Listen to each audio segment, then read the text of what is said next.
The Riverside County District Attorney's Office, headed by Mike Hestron, joined by San Bernardino County Sheriff Shannon Dykes and Riverside County Sheriff Chad Bianco, had a press conference today on the Baby HARO murder case. It appears from the press conference that Baby HARO was abused for most, if not all, of his 7 months of life, which they're assuming he's dead.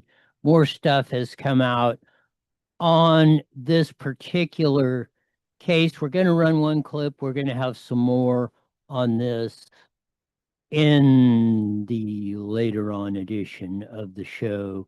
But here's Mike Hestron. Here we go. I can't speculate. Well, I'll repeat what I already said. We believe that Emmanuel was severely abused over a period of time, and that's what we're owner. And we're seeing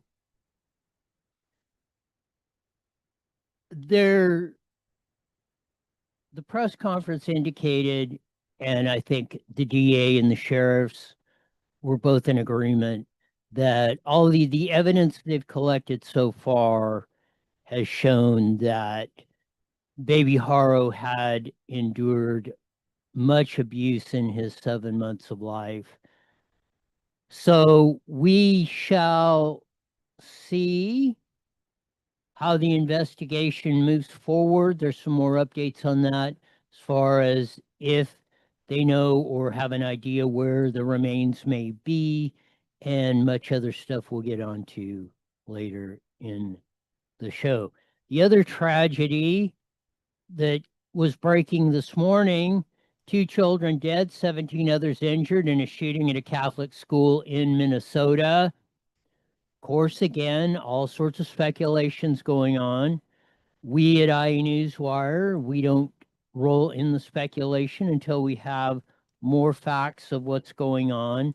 But the amount of misinformation and just stupidity that's going on out there all across the board, not only limited to the social media wars, but in the dominant idiotic media out there, which they were, they got into that a little bit at the HARO press conference.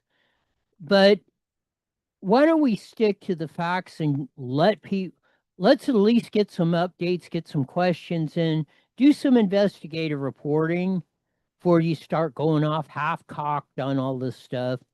In any of these cases, it does, and it was pointed out at the HARO press conference, I think the Minnesota one, does nobody any good to run the speculation or this may have happened or that. Let's get some concrete facts down before we start doing that. The families of this, 2 moms and 2 dads, are never going to see their kids again, at least not on this earth. 34 more and family members and loved ones and everybody else are dealing with, or hoping their children or relatives will make it or fully recover. So, let's use a little common courtesy once in a while. There's plenty of time to get all the facts in and all that. San Bernardino, we need to work on you guys a bit. 2 SoCal cities topped the study to find the dirtiest in the nation. Here is the KTLA 5 report. Cities in all of America, and unfortunately for California, the rankings did not go in our favor. The rankings come from the national lawn care company Lawn Starter. They analyzed cleanliness in categories such as pollution, living conditions, waste infrastructure, and resident dissatisfaction with the environment. San Bernardino was ranked the dirtiest city both in California and in America. Los Angeles ranked number 2 on both the state and national list. Detroit, Ontario in the top 5, also in Corona, number 10. I haven't been to Corona, maybe a couple years ago. I used to go there all the time. That really shocks me because Corona was always, they always kept their place up pretty good. How Corona got in there, but 3 of the top 5 in Southern California, not just that. Purdue #1, LA 2, Ontario, California 3, and Corona 10. 4 in the top 10, 3 in the top 5 in Southern California. As Harry Carey would say, holy cow. San Bernardino Police Department, DROs, along with that, posted this little video.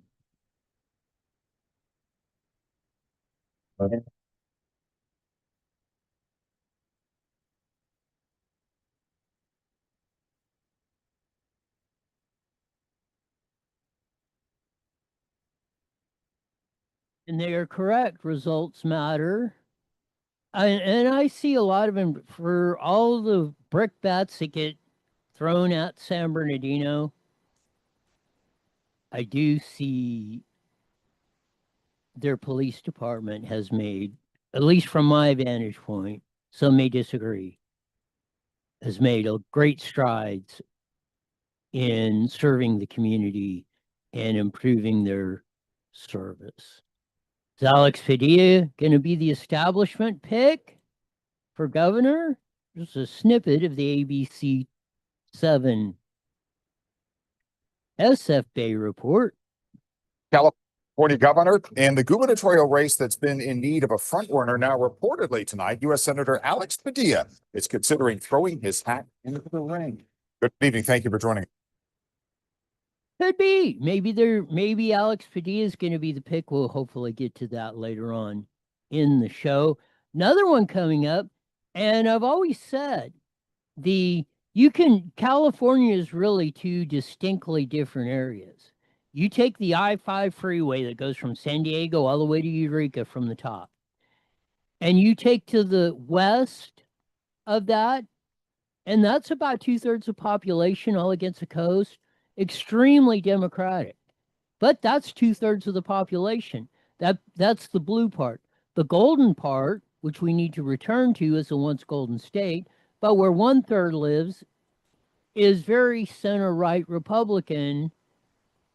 And James Gallagher's proposing we split the state in 2. I wouldn't necessarily be in fact, I'd be happier in a clam if we could split California in that way, but we'll see what we come up with on that.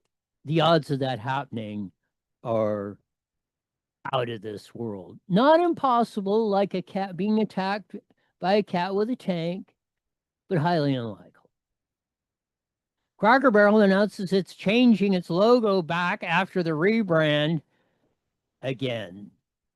They did not learn from the stupid Bud Light move. At least they're reversing it fairly quickly. Maybe they'll be able to save their bacon and crackers and barrels and everything else on that. Newsom, the lying sack of ish he is, saying, oh, the redistricting thing will only take effect if Texas goes through.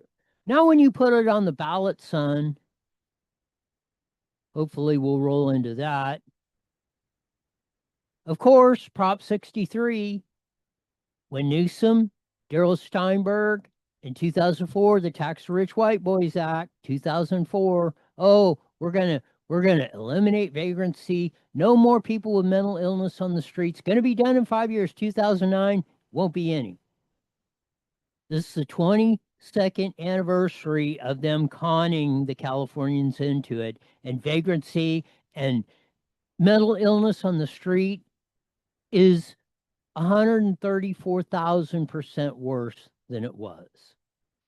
How anybody could believe that piece of garbage we have as a governor, I'll never know. Border Patrol beefing up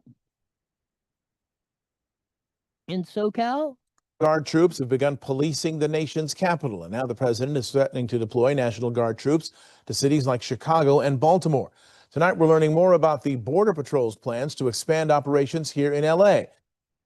So are we going to see, it appears like that, we're going to see a ramp up again of Border Patrol agents here in Southern California doing the job they are hired to do and doing the job the majority, the democracy voted that they want done.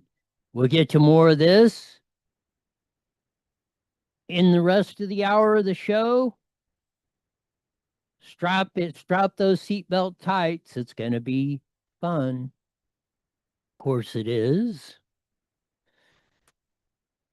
I don't know. Hopefully some of the people will take to heart. I mean, I heard on the case in Minneapolis, some clown was on one of the major stations saying, "Oh, the shooter had a rifle. You pull the trigger and it'll fire 10 rounds at one time."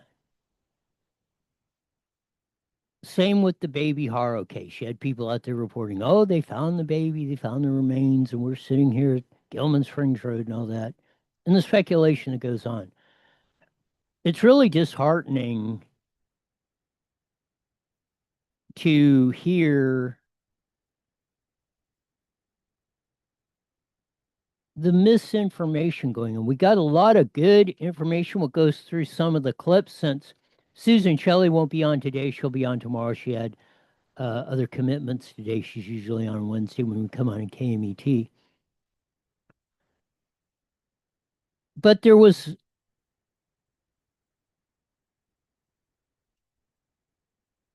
tons of good information in the press conference with DA Hestron from Riverside County, San Bernardino Sheriff Shannon Dykes, and Sheriff Chad Bianco of Riverside County, actually telling us what's been going on with the baby HARO case.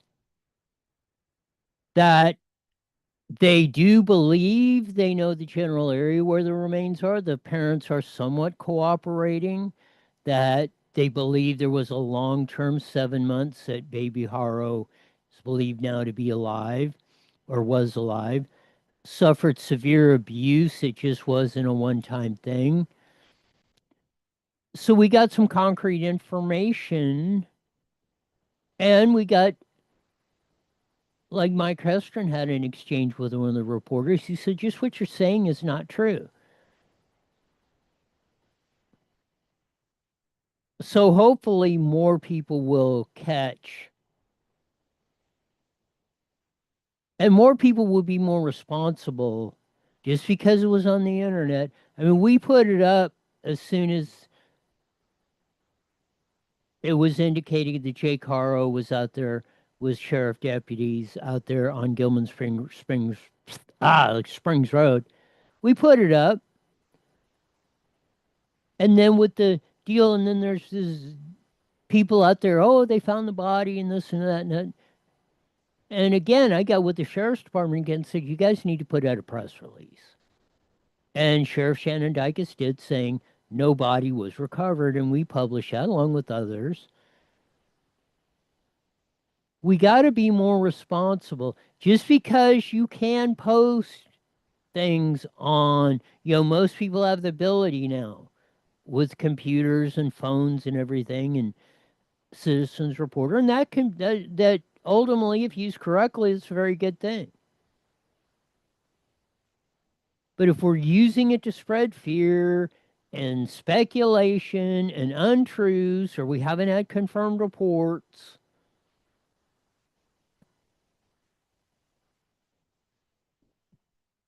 as they said at the HARO press conference, I'm sure they probably said it at the Minneapolis press conference, it does no one any good.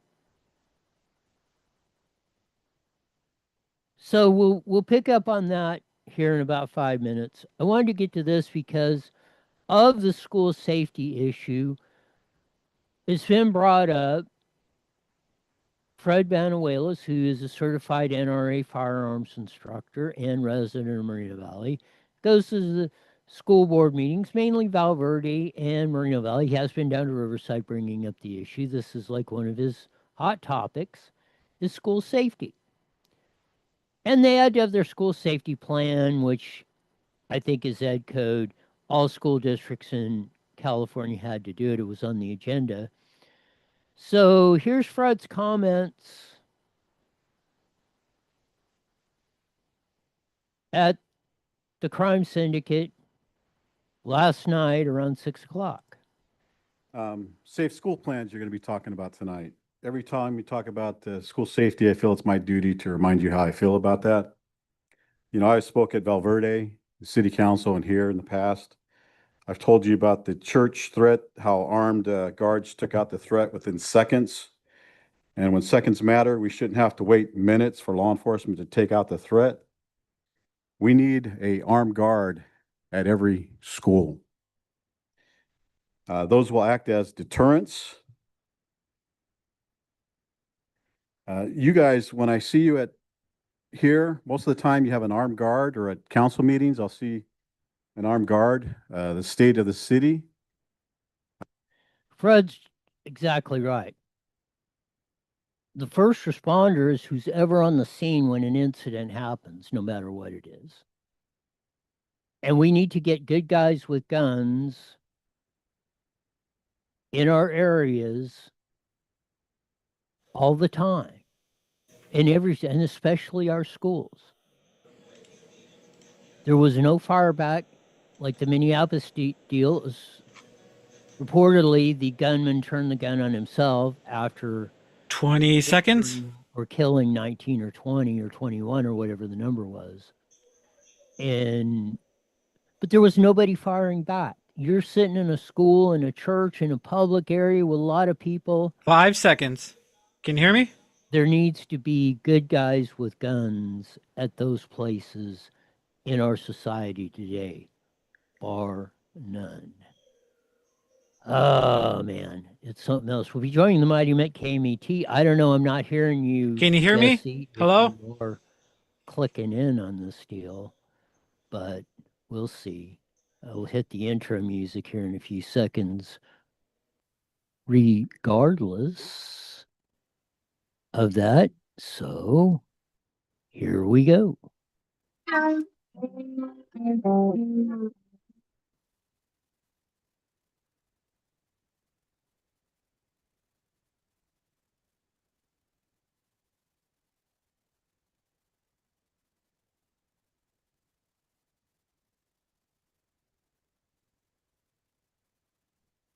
There's that funky slide guitar music that comes on every Monday through Friday, live at 5:30 on the Mighty Met 1490 KMET, broadcasting all over the Inland Empire. And the aforementioned AM band joining the my vast video audience, the Evil FP Network, Rumble, X, YouTube. Check us out, subscribe on that.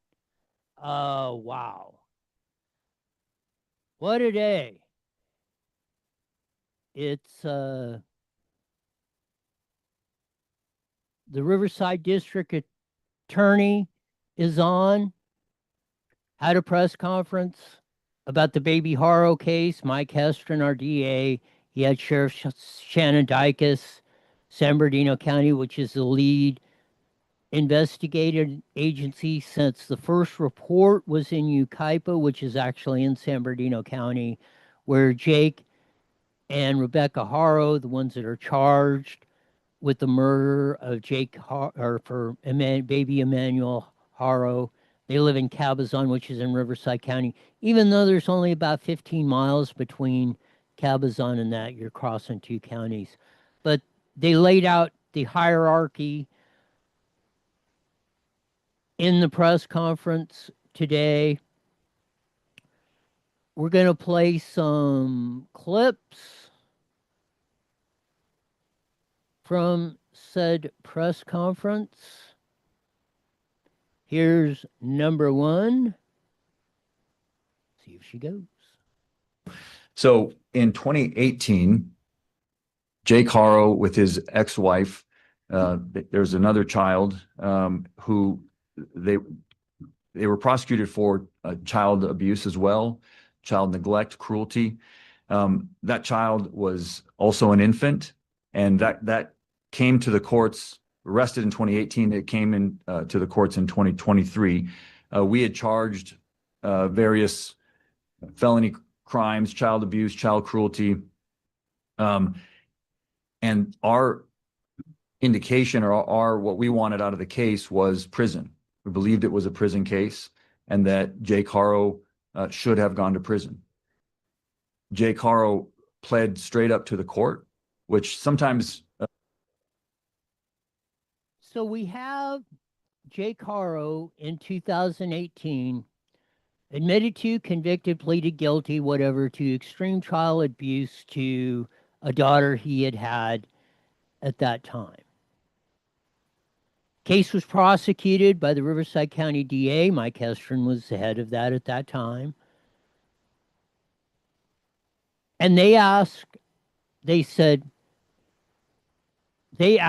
for prison time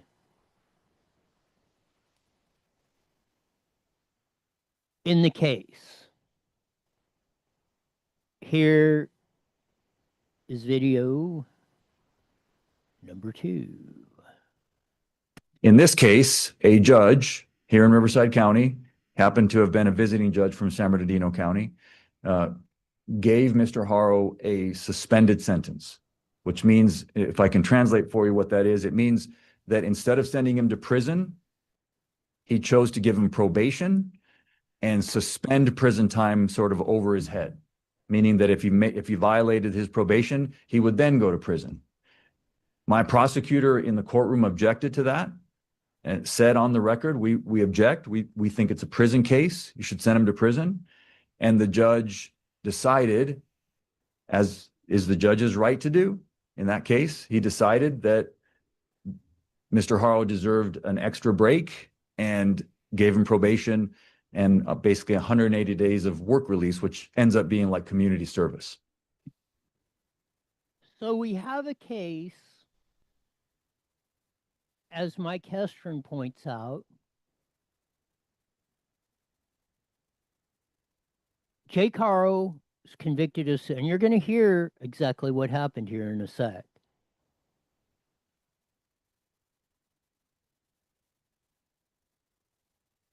Of severely beating and abusing his first daughter or a daughter of his by another marriage or another woman in 2018.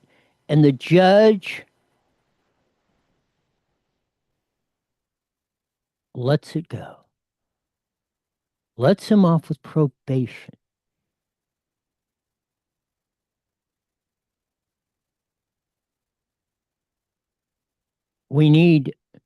The question I have is, what is the name of the judge? I probably should have went down to the press conference.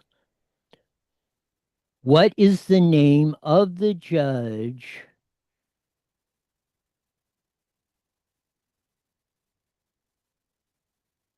who let Jake HARO walk? Basically, probation for what he did?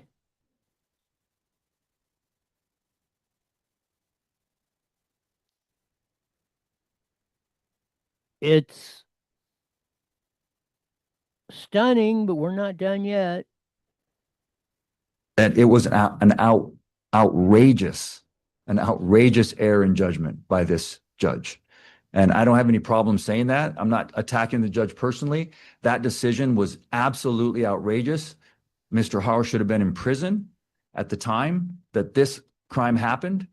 And if that judge had done his job as he should have done, Emmanuel would be alive today. And that's a shame, and it's an outrage.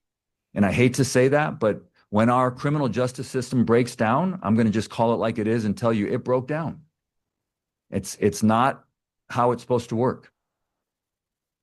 Mr. Hestron, District Attorney for Riverside County, is exactly right. This is as bad. What was her name, Judge? Who Huston or whatever, who let that heinous criminal out, the murdered Deputy Sheriff Cordero, a couple years ago.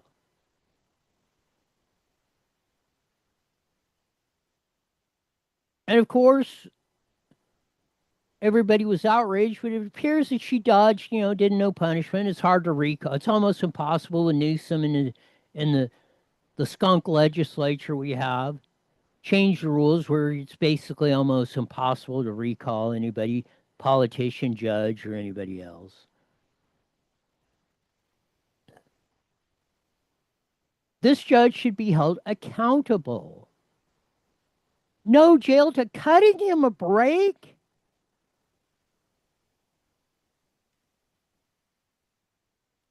This is almost impossible to believe. But wait till you hear the injuries Jake HARO's daughter suffered at the hands of him that he pled guilty to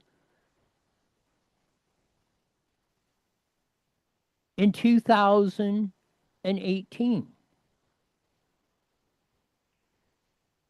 It's absolutely stunning. Here's DA Hestron. And I want to point something out to you. I want to read to you the injuries. That the child's name is Carolina. She is still alive today, but she is permanently bedridden. She has permanent damage, cerebral palsy, that is a result of long-term child abuse. I want to read to you the injuries that were presented in court to this judge at the time of that previous prosecution.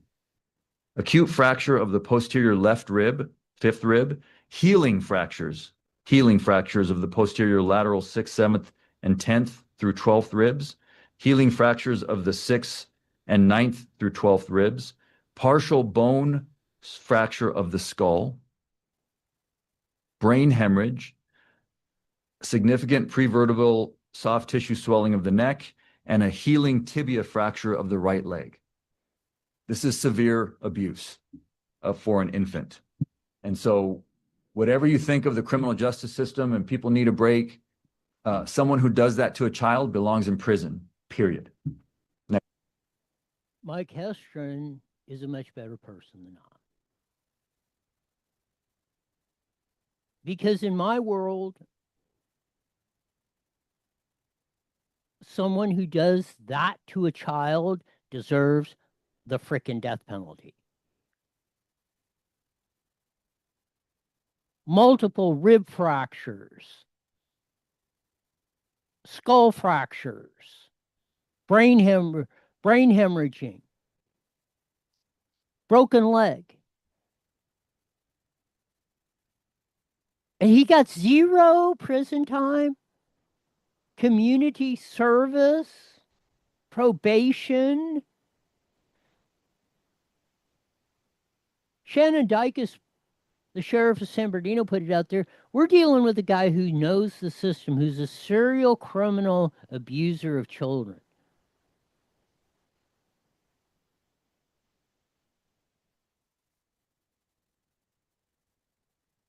And for all the government agencies to fail, except the Riverside County District Attorney's Office, and I'm assuming the Riverside Sheriff's Department or Police Department or whoever was in charge of the investigation back in 2018. Mike Hestron's deputy district attorney asked and said Jake HARO should have prison time for the crimes he committed to Charlena back in 2000, his daughter back in 2018. And they were 111% correct.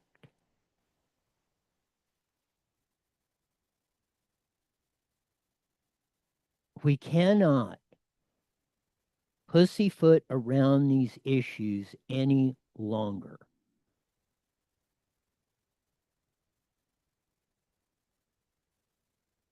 We have to have a complete criminal justice system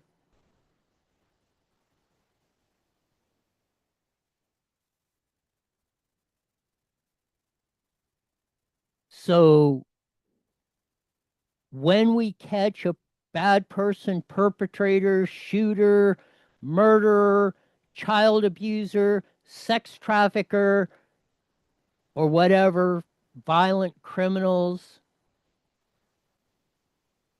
that they will be arrested, they will be prosecuted, and they will be put in jail.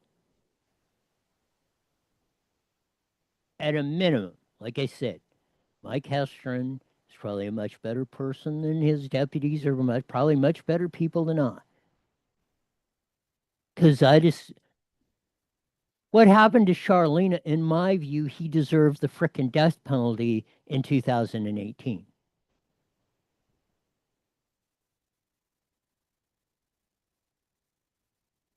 Now, we can debate that, but I would like the person to come up. I'd like the defund the police. I'd like the Black Lives Matter. I'd like the Tutti Fruities with their purple hair and whatever, their screwy looks, their stink eyes they give you, the name calling they give you at the public meetings and private, and the false accusations and everything else. I challenge you to come in the studio and sit next to me and have a discussion about it. About how your policies have brought us to this point where kids in school, Uvalde, Minnesota, and don't blame it on, I heard Trey Gowdy, that turncoat piece of crap Republican, or was a Republican, on Fox News, saying, it's always a white boy that's doing, or that. You know what? Take the Nashville one. That was a girl that called herself boy.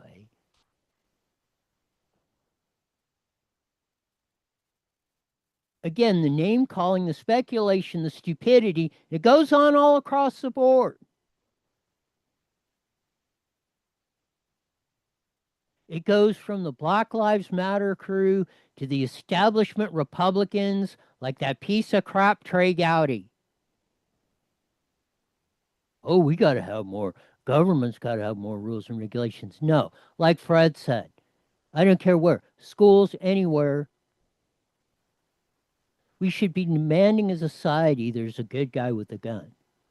We should rescind the Ronald Reagan racist policy he put in 67 saying, we don't want them Negroes around carrying guns. And that's what the embassy used in 1967 to ban open carry in California. Prior to 1967, you did not need a permit to carry a firearm from anybody.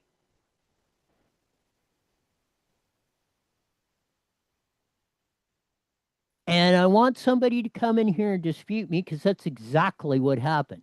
Because the Black Panthers were going around to the college campuses and stuff, and they were carrying guns, and they didn't like it, so they took them away. Ronald Reagan, as governor, he'd just been elected governor. Within his first year, did that. So there's plenty of reasons across all channels of why we're sitting here today with these situations.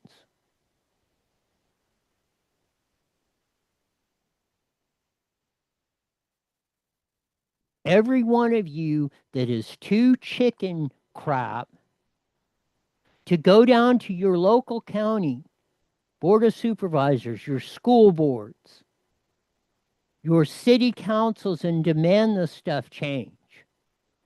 Riverside County, why is 1,200 jail beds, brand new jail beds, sitting empty, only having real cockroaches in them instead of cockroach criminals like Jake HARO?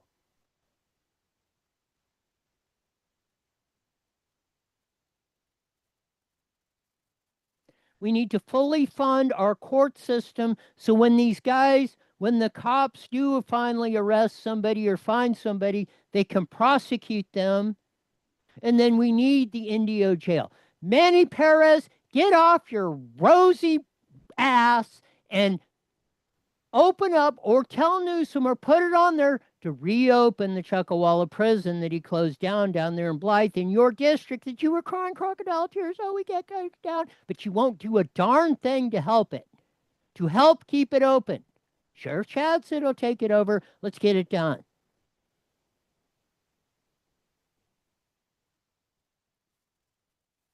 We need vagrants off the street. We need these street criminals off the street. We need these heinous criminals off the street. And in a jail or a prison where they're not harming anyone else.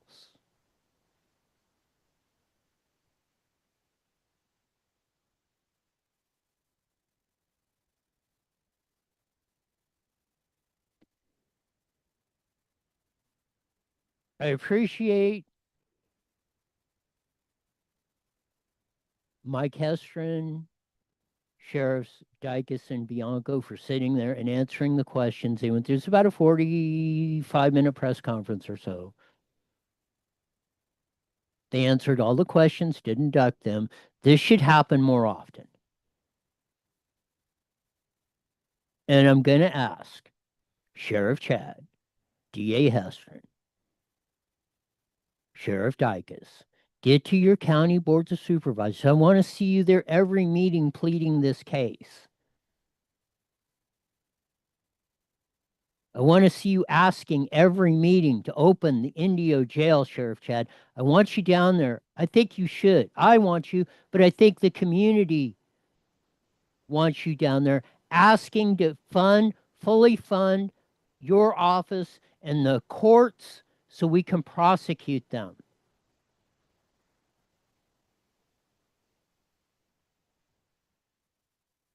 And put the pressure on the Board of Supervisors, on the legislature. Call Sabrina Cervantes or Corey Jackson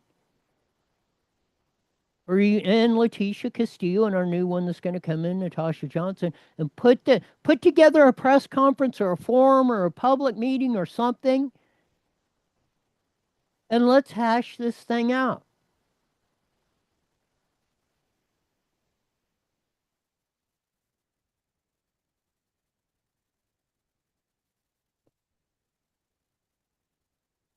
Because it's not going to change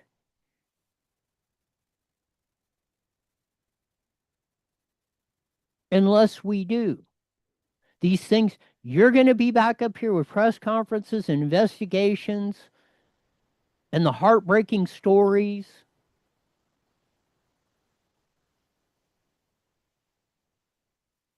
Unless we stop the definition of insanity, doing the same thing over and over again and hoping for a different result. We know how to fix this. You guys are sharp enough.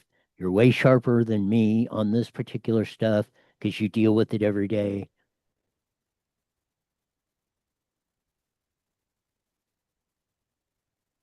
How many years, multiple, 5 or 6, did I have to go up to the Board of Supervisors before finally Sheriff Chad actually asked for the funding to open the Indio jail or the other 3 additional floors? 3/4 of it has been empty since we spent $300 million building it in almost 10 years. Of course, I got onto this subject and wasn't able to get to all the other stuff. Hopefully, Susan Shelley will be on tomorrow. She had another commitment. I know a lot of you tune in for her insights and all the stuff in her very refreshing columns and updates from the Howard Jarvis Taxpayers Association, as she and John Coppell and many others so dutifully keep us informed on everything that's going on, how the politicos are fleecing us out of our hard-earned money.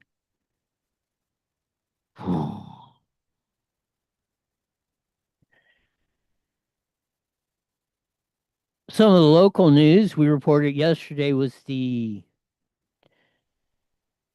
Fourth anniversary of the 13 soldiers, 3 from the Inland Empire, 4 from California, that lost their life at Abbey Gate in Afghanistan on that. Norco had a candlelight vigil for those 13 killed 4 years ago, of course. One of them, Kareem Nakui, was from Norco, so they had Norco, the community, had a real connection to that. Of course, we ran the video, but yeah, San Bernardino police are right. Results matter. That's why we need to put more results oriented on our public officials to prevent a lot of this stuff. 14 arrests in a 10 million Home Depot theft ring, which stretched from LA Orange, San Bernardino, and Riverside counties. One of the bigger operations that was busted, so good job, cops, on that. Rim of the World High School did confirm they were the latest to cancel their volleyball game against Harupa Valley because they have a boy playing on the girls' team. Again, this is another issue that should have been solved a long time ago.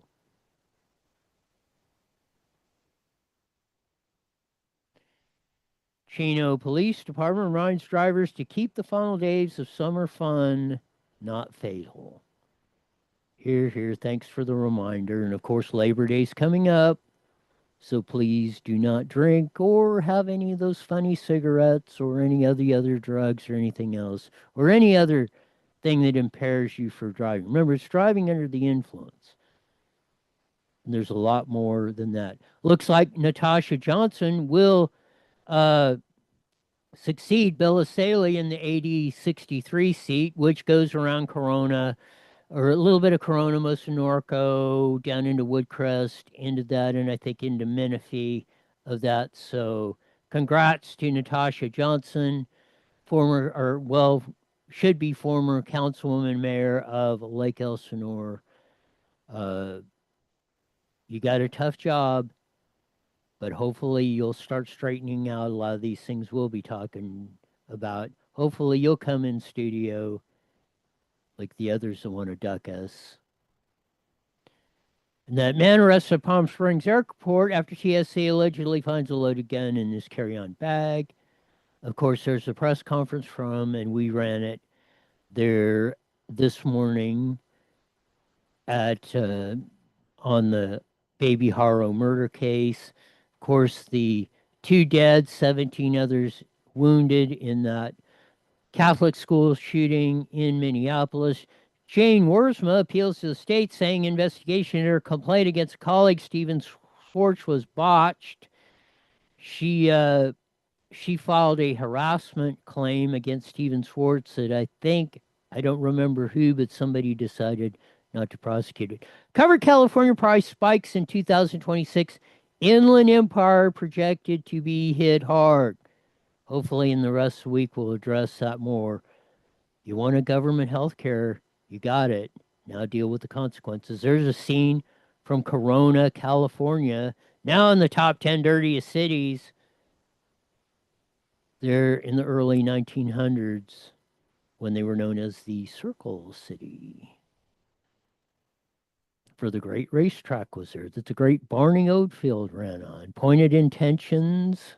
Again, so gotta applaud San Bernardino Police Department. There's a old photo from Riverside International Raceway back in the 70s when it was fun, when we had a lot of more fun. Big band night at Riley's Farms coming up Saturday. You might want to check that out.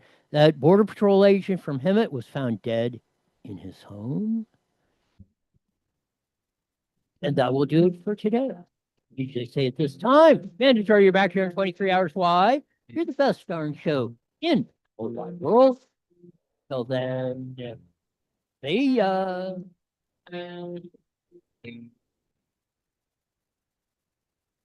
The proceeding was a paid. So I don't know. I can't hear you again. Maybe we'll have to run. If not, we'll have to run a test or find out what the crap is going on over here with this, with these fun electronics. So I'll get a hold of you later, Jesse.